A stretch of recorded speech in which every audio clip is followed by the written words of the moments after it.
Muito bem, gente, nós vamos direto para Israel agora, porque a Andréa Mifano é advogada e está lá há 2 anos e meio. Ao vivo, ela vai relatar um pouquinho da tensão que está acontecendo por lá e principalmente atualizar. Andréa, seja muito bem-vinda, muito obrigado pelo seu tempo aqui, pela disposição de conversar com a gente.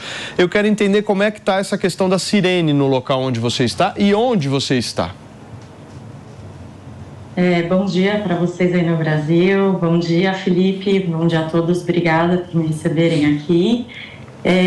Eu moro em Tel Aviv, que é no centro de Israel, então é uma das regiões que teoricamente não estão sendo tão atingidas em relação a tudo isso, mas como tudo na vida é relativo, então eu digo que é dos lugares menos atingidos, porque o nível de tensão aqui é diário.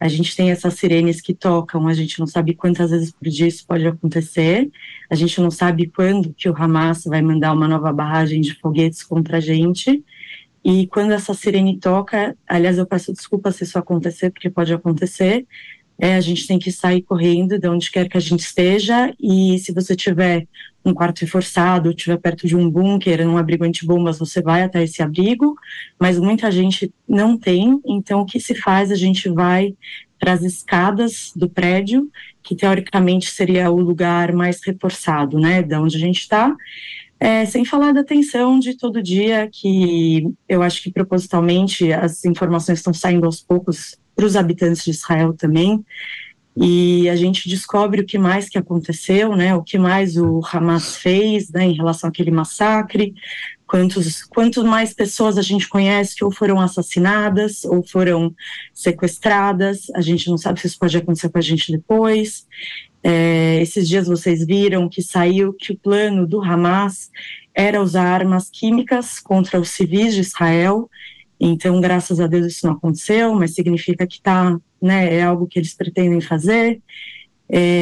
Então dá para eu falar infinitamente para vocês sobre os motivos de tensão que a gente tem, mas eu também queria ficar aberta a perguntas que vocês possam ter para a gente e vocês gostariam de perguntar também coisas mais específicas sobre o que está acontecendo. Andréa, vou pedir para a Miriam Spritzer fazer essa pergunta para você. Mi?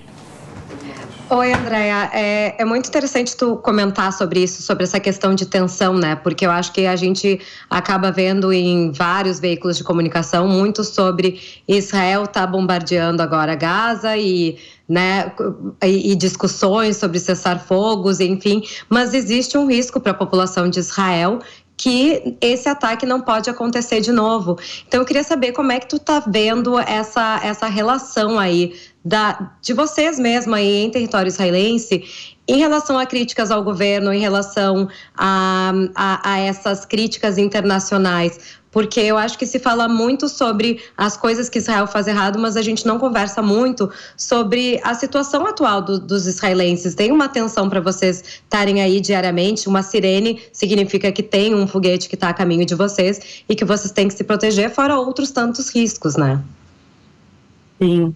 Com certeza. Miriam, obrigada pela sua pergunta, que ela me traz a oportunidade de falar exatamente sobre isso.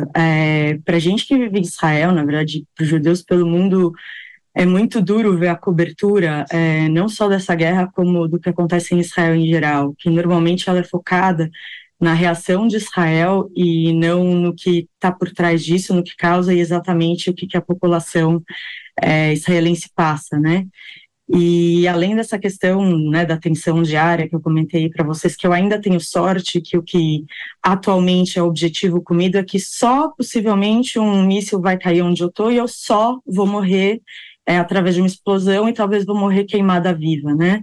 Então isso é só o que pode acontecer comigo, mas objetivamente, só obviamente sendo usado com muita ironia e muita dor no coração.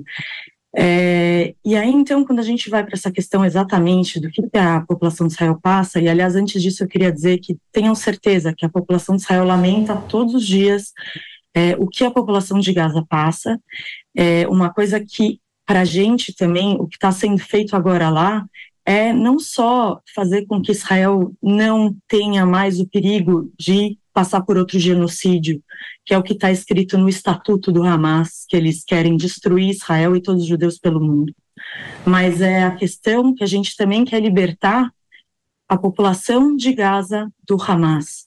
Porque uma coisa que não se é falada, que é uma atenção que a gente passa, que a gente sabe que não só a nossa população e os nossos soldados vão ser assassinados, mas a gente sabe que, infelizmente, a população de Gaza, ela também vai morrer, e não só com o que agora estava sendo mostrado, o bombardeio de Israel, porque a gente tem que lembrar que o bombardeio de Israel está falando há muito, muito tempo para o pessoal de Gaza e para o Sul. Por quê?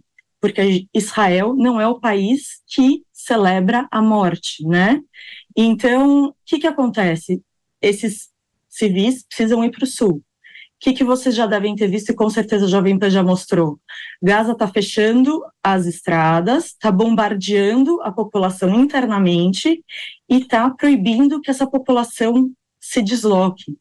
Então, a gente sofre tanto pelas pessoas que estão desse lado da fronteira, como do outro lado da fronteira, porque até uma história interessante entre as várias pessoas que foram assassinadas, né, no massacre do dia 7 de outubro dos terroristas palestinos, o líder do sul de Israel, né, que é a região conhecida como Negev, ele estava liderando o projeto. Era um projeto que está sendo construído na fronteira de Gaza com Israel para prover 10 mil empregos para a população de Gaza e prover saúde e tudo mais. Essa pessoa ela foi assassinada também. Então, quer dizer, a população que mora próximo da faixa de Gaza, que está sendo evacuada, ela passa por muito mais tensão do que eu passo, porque, na verdade, outra coisa que não se fala, os foguetes, eles só estão mais intensos agora. No sul de Israel, que é próximo de Gaza, eles nunca pararam. Sim. Então, a gente passa essa tensão também de saber que até hoje a gente tem pessoas do dia 7 que a gente não sabe se vai ser um dos corpos que ainda vão ser identificados, se elas estão entre as pessoas que são reféns do grupo terrorista, ou se simplesmente a gente nunca vai saber, porque tiveram corpos que foram queimados, além das pessoas que foram mortas, queimadas vivas.